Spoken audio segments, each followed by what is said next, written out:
친구 삼아 참 평화를 누리겠네. 평화 평화로다 하늘 위에서 내려오네. 그 사랑의 물결이 영원토록 내 영혼을 덮으소서.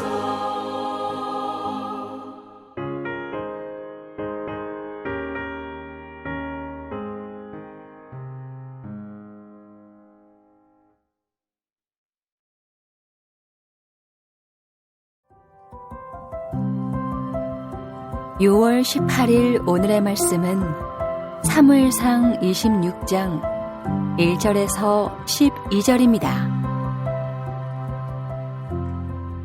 10사람이 기브아에 와서 사울에게 말하여 이르되 다윗이 광야 앞 하길라 산에 숨지 아니하였나이까 하매 사울이 일어나 십광야에서 다윗을 찾으려고 이스라엘에서 택한 사람 3,000명과 함께 십광야로 내려가서 사울이 광야 앞 하길라 산 길가에 진친이라.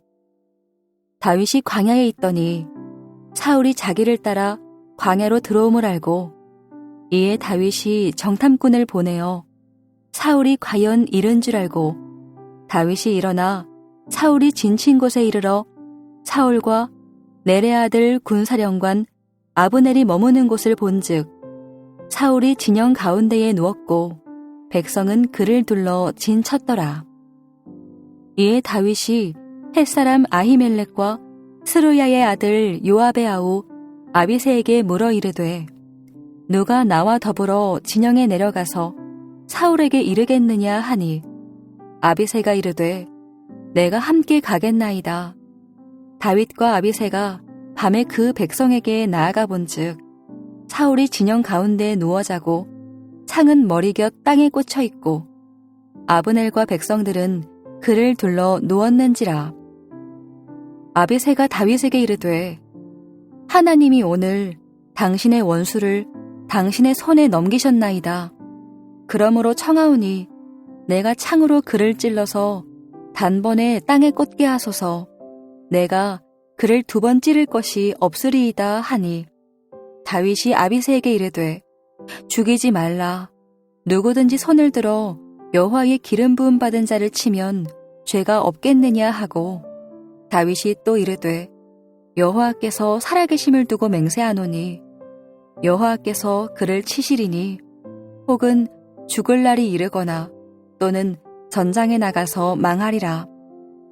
내가 손을 들어 여호와의 기름 부음 받은 자를 치는 것을 여호와께서 금하시나니 너는 그의 머리 곁에 있는 창과 물병만 가지고 가자 하고 다윗이 사울의 머리 곁에서 창과 물병을 가지고 떠나가되 아무도 보거나 눈치채지 못하고 깨어있는 사람도 없었으니 이는 여호와께서 그들을 깊이 잠들게 하셨으므로 그들이 다 잠들어 있었기 때문이었더라.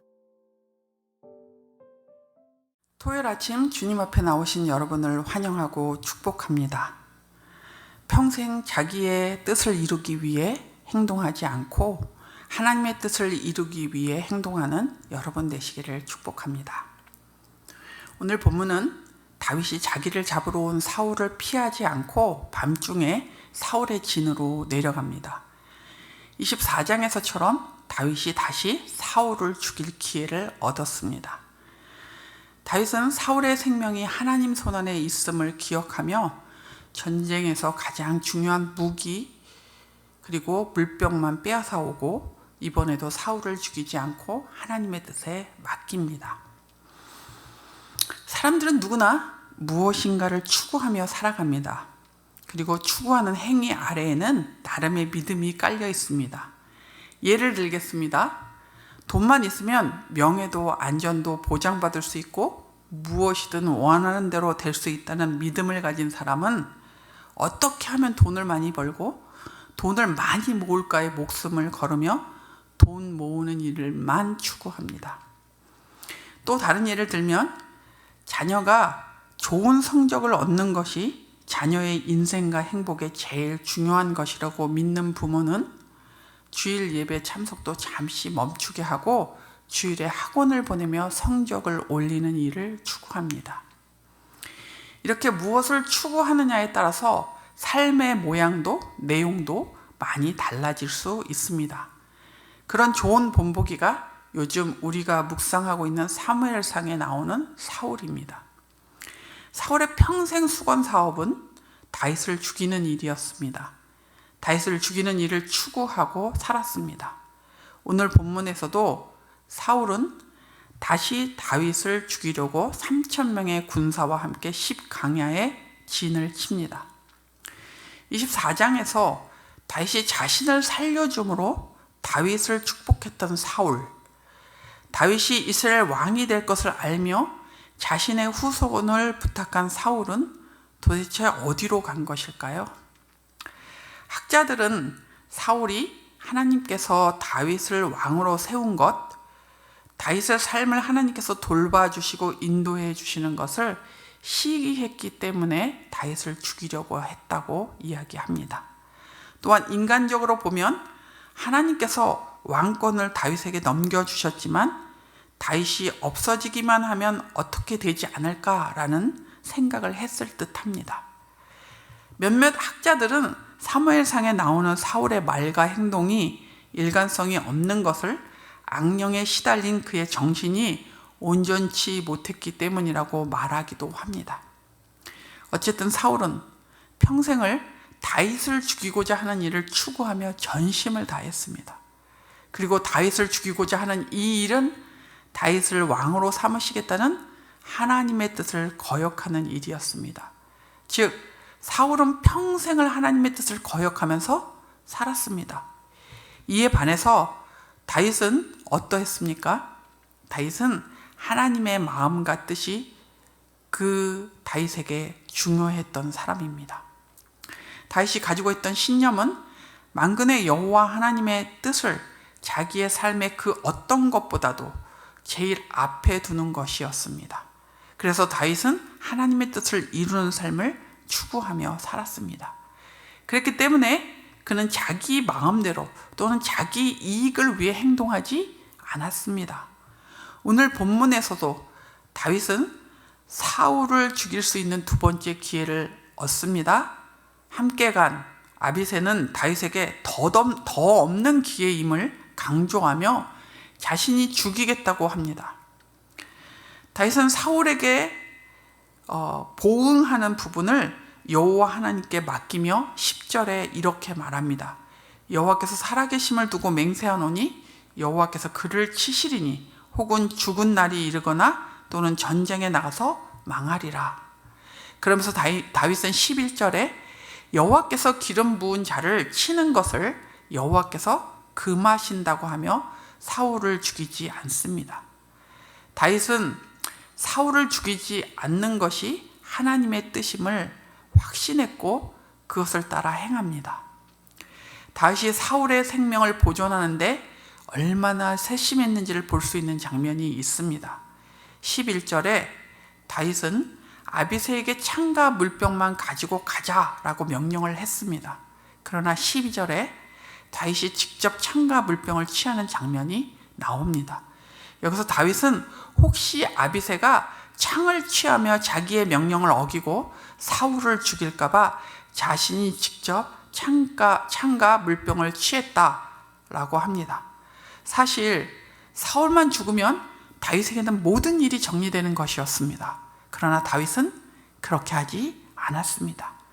다윗에게는 자신의 평안이나 안전, 당연하게 여겨지는 기회 앞에서도 오직 여호와 하나님의 뜻을 따르는 것이 중요했습니다. 다윗은 이렇게 자신의 인생에서 하나님의 뜻이 이루어지는 것을 추구하며 살았습니다. 이런 다윗을 하나님께서는 하나님 마음에 합한 자로 하나님의 뜻을 이루는 자로 인정하고 계십니다. 여러분, 우리도 사울이나 다윗처럼 나름의 믿음을 가지고 무엇인가를 추구하며 살고 있습니다. 우리 모두가 다윗처럼 하나님의 자녀로 하나님의 뜻을 우리의 삶 속에 이루며 살기를 소원합니다. 하나님의 뜻을 추구할 때 하나님의 뜻이 이루어짐으로 누리게 되는 복이 저와 여러분에게 임하시기를 축복합니다. 오늘의 암구호는 하나님의 뜻만 추구하라입니다. 하나님의 뜻만 추구하라.